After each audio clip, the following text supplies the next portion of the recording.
du par-l'être. Colette Solaire. Dans Champ lacanien 2011/1, numéro 9, page 35 à 40. Article. Auteur. Cité par. Sur un sujet proche. Fil-download téléchargé. Ma question porte sur l'étendue des effets de la langue. On en parle parfois comme si tout élément de la langue que l'on isole dans une analyse relevait de l'inconscient réel, cet inconscient que j'écris en lettres majuscules, ICSR, pour inscrire sa matérialité, son hors-sens dans la graphie. Peut-être l'ai-je moi-même laissé supposer, mais ce point me paraît appeler des précisions qui ont des conséquences.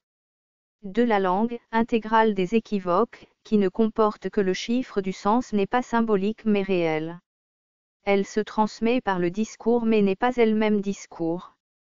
En ce sens, tout élément verbal de l'inconscient qui se manifeste de lapsus à symptôme témoigne de son éthérité, réelle, hors symbolique. Néanmoins, la matérialité n'est pas le propre de l'ICSR, c'est même Freud qui le premier l'a mise au jour cette matérialité par sa technique de déchiffrage et à propos de l'inconscient vérité. D'où l'utilité de s'en tenir à la définition précise de l'ICSR, on est dans l'ICSR seulement quand cette matérialité n'a plus de portée de sens.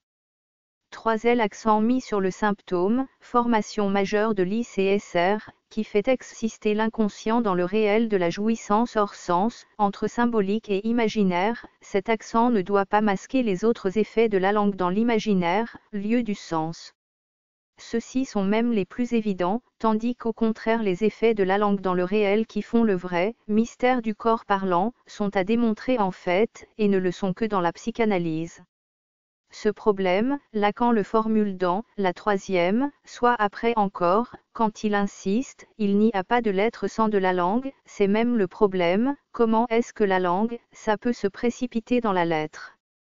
Sous-entendu la lettre de jouissance du symptôme 1.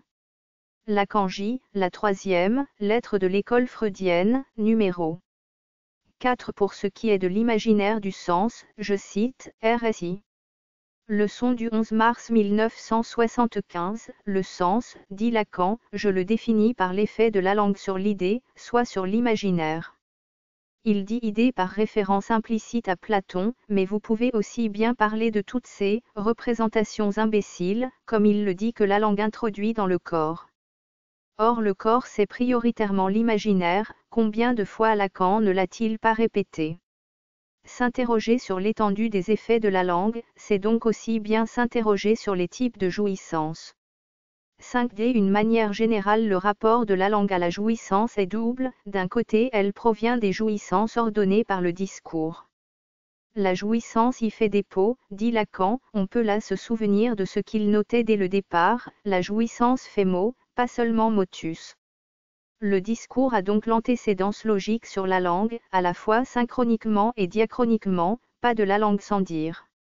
D'un autre côté, en retour, je cite encore Lacan parlant du corps jouissant, c'est la langue qui, cette jouissance la civilise, si j'ose dire, j'entends par là qu'elle la porte à son effet développé, celui par lequel le corps jouit d'objets dont le premier, celui que j'écris du A, est l'objet même, comme je le disais, dont il n'y a pas d'idée comme telle, j'entends, sauf à le briser, cet objet, auquel cas ces morceaux sont identifiables corporellement et, comme éclat du corps.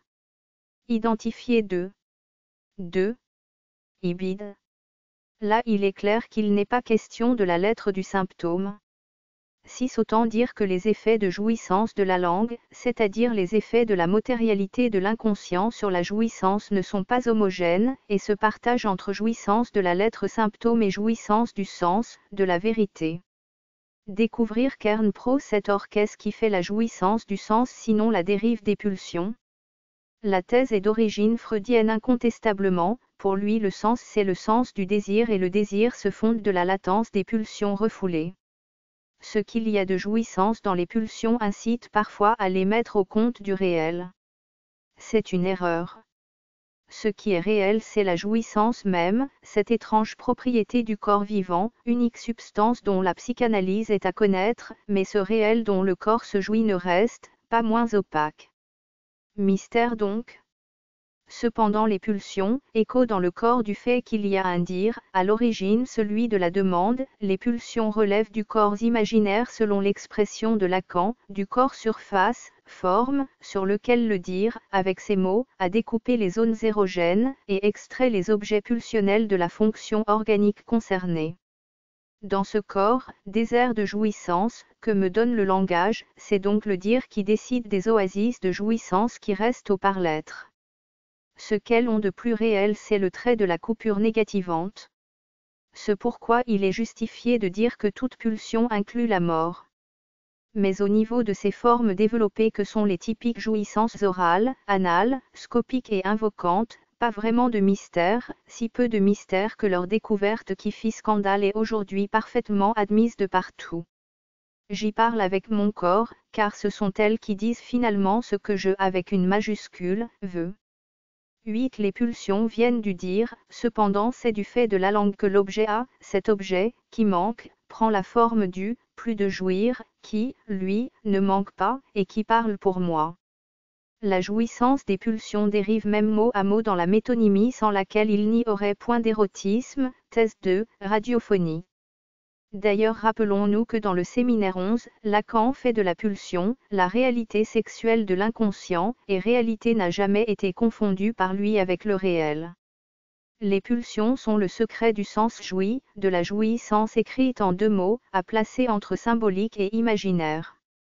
Le réel de cette réalité des pulsions, c'est la forclusion de la pulsion génitale, le pas de rapport sexuel, ce rapport dont mon corps parlant ne parle pas justement. 9. On voit la fonction spécifique de la langue à ce niveau pulsionnel. Les pulsions sont typifiées à partir du dire, discours de la demande. Mais les mots de la pulsion non typiques sont propres à chacun. D'où viennent-ils? La question a été peu étudiée. Je vois les choses ainsi, la langue commune ou les jouissances ordonnées par le discours à fait dépôt font leurs offres, il n'y a qu'à puiser dans leurs homophonies innombrables pour, par exemple, dans l'exemple freudien du petit curieux, passer métonymiquement du regardé du petit voyeur, to glance en anglais, au glance avec un Z en allemand du brillant sur le nez de la dame. De même, dans l'exemple de bel ami de radiophonie, à chacun son exemple donc, c'est par métonymie que l'huître à gober, une représentation donc de l'objet oral, donne par déplacement son attrait à la conque de l'oreille que le séducteur s'efforce de charmer. La dérive verbale de la pulsion est le secret de la jouissance du sens et c'est l'objet qui sort par le trou du sens. Je pourrais donc parler de motonymie au lieu de métonymie. Les pulsions sont générées par le dire, mais leurs modalités individuelles sont réglées par la langue. 10. Reste évidemment la question du point d'ancrage de la dérive. Le joint, indubitable dans les pulsions, du plus de jouir et des mots n'impose-t-il pas l'idée que cette dérive s'ancre elle aussi dans les marques d'origine. C'est de la langue originelle, non encore dématernalisée que ça dérive, au gré ensuite des équivoques de la langue ou des langues propres à chacun. 11. J'y ai beaucoup insisté sur le son sans le sens, qui spécifie le bain de langage, Lacan dit même bouillon, le bain prédiscursif, et sur les éléments hors sens qui s'en déposent. Mais n'oublions pas que le bain du son sans le sens ne peut pas être disjoint du dire sans lequel il n'y a pas de chanson de l'entendu. Et on sait les effets de la carence de dire maternel à l'origine. 12. Il faut donc à la fois distinguer et articuler les marques laissées par la langue hors sens et celles laissées par le dire qui a véhiculé cette la langue. Le dire laisse aussi sa marque propre au niveau du sens du désir de l'autre à l'endroit du sujet. C'est ce que dit selon moi la conférence de 1975 sur le symptôme.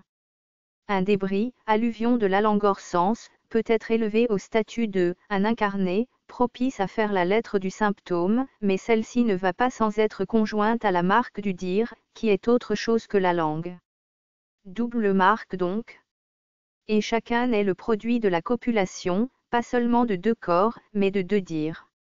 De là d'ailleurs, les questions ultérieures de Lacan sur le réel d'un effet de sens, et l'hypothèse qu'il formule dans RSI. Disant que ce réel vient peut-être moins du signifiant que de la phonation existentielle, du qu'on est dit. Même question pour l'interprétation. 13c est par la double marque laissée par le style du dire parental et par la langue qu'il portait, que se fait le noïge du sens et du réel de l'ICSR à placer comme je l'ai dit, dans le ne. Complication de plus, se dire d'où se dépose la langue, se dire court comme je l'appelle, par condensation de dire et de discours, il s'infère du style de tous les dits parentaux, et reste donc à la merci de la lecture qu'en fait le petit homme, avec le problème des cas où le dire court parental est si holophrastique qu'aucun dire ne peut s'en inférer. 14 reste la question qui a été soulevée dans certains des préludes 3. Texte préparatoire au rendez-vous de l'international du rapport de l'autre jouissance, sans majuscule à autre, la patoute phallique, à la langue. Comment la placer entre les deux jouissances auxquelles la langue préside, celle du symptôme et du sens. 15 Comment répondre à la question ? Le recours à l'expérience des dits est sans espoir puisque cette jouissance autre est muette, elle ne parle pas, même si elle fait du bruit, les femmes n'en disent rien. Quant au dire il est certes sexué, je l'ai développé lors du rendez-vous de 2006 à Paris 4. Solaire C, le dire, sexué, rendez-vous de l'international, mais il ne répond pas à la question. Je prends donc la voie logique pour m'orienter dans les thèses de Lacan. 16 Comment une jouissance dont l'autre, lieu du signifiant, ne sait rien, une jouissance qui n'est pas significantisable, pas déchiffrable, et que, de ce fait, aucun objet à ne cause, comment pourrait-elle relever de la langue civilisatrice de la jouissance pulsionnelle autant que symptomatique, la langue qui elle-même se jouit, mais trait par trait, équivoque par équivoque, littérature et poésie faisant preuve. 17 Je conclus que les productions de la poésie ne relèvent pas de l'autre jouissance, qu'aucun trait ne marque. Et de tout ce que Lacan en a dit, je déduis qu'il faut la dire réelle. C'est le mystère du corps non parlant, quoiqu'elle soit liée à l'être de la signifiance, puisqu'elle se définit de ne pas y entrer. Réel mais d'un réel qui ne fait pas l'être, et pas sens non plus. De ce dernier point l'expérience en atteste, ni l'amour ni le désir qui sont au niveau du sens ne suffisent à produire ces émergences, qui sont erratiques, et non élucidables. 18 Pourtant il est un fait que les femmes sont portées à l'écriture. Écriture des journaux intimes de leur subjectivité, c'est connu, mais aussi écriture poétique ou littéraire. Comment interpréter que des êtres habités par une jouissance qui ne s'écrit pas et qui ne fait pas l'être, s'intéressent spécialement à l'écriture alors que celle-ci parle des jouissances passées à la lettre et barre oblique ou portées par la pulsion, mais ne parle pas de l'autre jouissance par définition. Voici ma réponse, tout ce qui est réel, hors sens, avec la dimension de destitution et d'angoisse que ça comporte, tout ce qui est réel produit chez le parlant ce que j'ai appelé un pouce à l'autre, un recours à l'autre, à ces mots et à leur sens. Le recours littéraire en est une guise, avec l'appel à Dieu, ou à l'homme quand il prête à confusion avec Dieu. Je conclus, l'écriture et l'usage de la langue qu'elle implique, n'est pas une manifestation de l'autre jouissance, ça en est éventuellement l'effet second quand le mystère est insupportable, et que le par-l'être en désarroi tâche de se raccrocher aux branches, de la signifiance.